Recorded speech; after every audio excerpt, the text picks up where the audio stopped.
Hi, this is Ruth Theresa with One Inspiring Woman, and I have a great ghost story for you today. My ghost that comes to me today actually picked this shirt out of all the shirts I have in my closet. She wanted me to wear this one. She loved the 60s. She was born at a, I'm saying about 20 years before. So she was like in the early 60s, she was like 19 to 20 years old. So she just felt completely connected to the 60s. Um, she had a free spirit and she loved to connect with lots of other people. I also feel like she did a lot of hitchhiking across the country.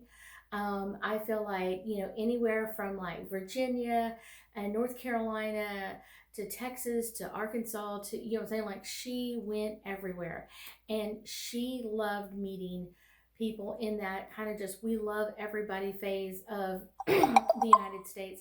She loved being with people and learning about different things, and she used drugs during that time frame. I would say that she didn't later on in life, but she really did during that time frame, and she loved that free love, free attitude, energy that she lived in. So she really, really loved that. And I don't think she ever kind of kicked the 60s. She kind of stayed in there. So that was kind of like her genre, her area that she really, really loved. She did get married. I feel like she had four kids, and I feel like it's two boys and two girls, although it may be boy, girl, or boy, girl. You know what I'm saying? It's like they're kind of not together. It's not like two boys at the same or close to age and the two girls. Um, I do feel like she became a history teacher or she taught history at some point. I don't get what kind of school. I don't feel like there were young kids, but it could have been like high school or college area. She really loved learning, and that kind of not only did you see that in the 60s with her of like getting to know different cultures and different places, but she also loved learning about the history of different areas. I do feel like she traveled to Europe several times and she's trying to connect with her little one. And so I think this is her youngest daughter that she's really, really trying to connect with. So, and it may be the only child that she still has living, or that her youngest daughter is going through something that she's trying to connect with, and kind of like, I've been through this too. I do feel like she probably had breast cancer, and I feel that more in my right breast than I do anywhere else. And it goes back in my chest, so it probably did for her as well. So not only in the right breast, going back into the rib cage and that sort of thing. I do feel like it at some point she passed from either the cancer or passed from other complications with that cancer.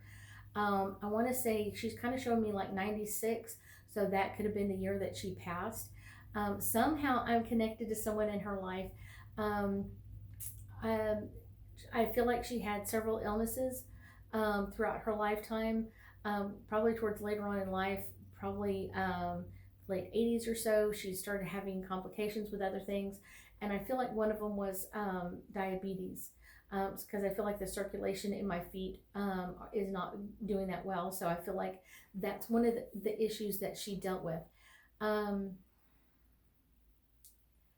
she is showing me that she had very, like her dad passing was not just like, someone's dad passing and that's devastating. It's like this was her whole world.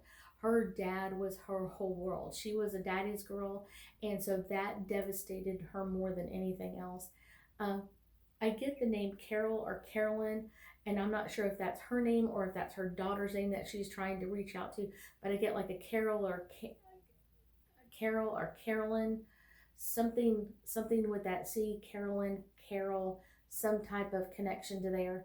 Um, I do feel like she lived somewhere close to me, or she came to MD Anderson here in the Houston area. So I feel like there's a connection there too. Her family members may still live in the general area, so I kind of that's where I feel her energy. Um, she wants to let her family know that she's still around and that she's seen like many weddings in the family, many births of children. She's been a part of that, and I think all of them at some point have been like, "I wish mom was here. I wish, grandma would have been here to be able to see this. I wish she would have been here." she was there. She was just there in spirit. And I know it's not the same, but she was there to celebrate with the family and celebrate what was going on in the family. Um, One of the things that she's coming through with is she had some great stories that she loved telling her family about. And she kind of became the family storyteller.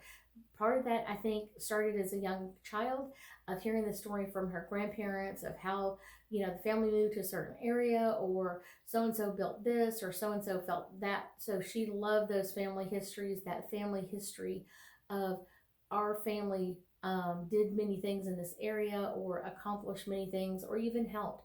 I helped with, someone helped build the railroad, someone helped build roads, the infrastructure for different cities and towns. She comes through with such sweet energy. I do hope I find her family for her.